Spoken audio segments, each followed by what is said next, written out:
দাঁড়ি টুপি আর সুন্নতি লেবাস থাকলে সবাই আলেম হতে পারে না, এদের ভিতরে কিছু জালেমও আছে।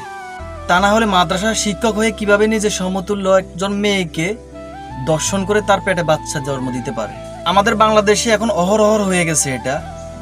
অনলাইনে ঢুকলেই দেখি অমুক হুজুর অমুক ছাত্রীকে দর্শন করছে, শুধু হুজুরদের বদনাম।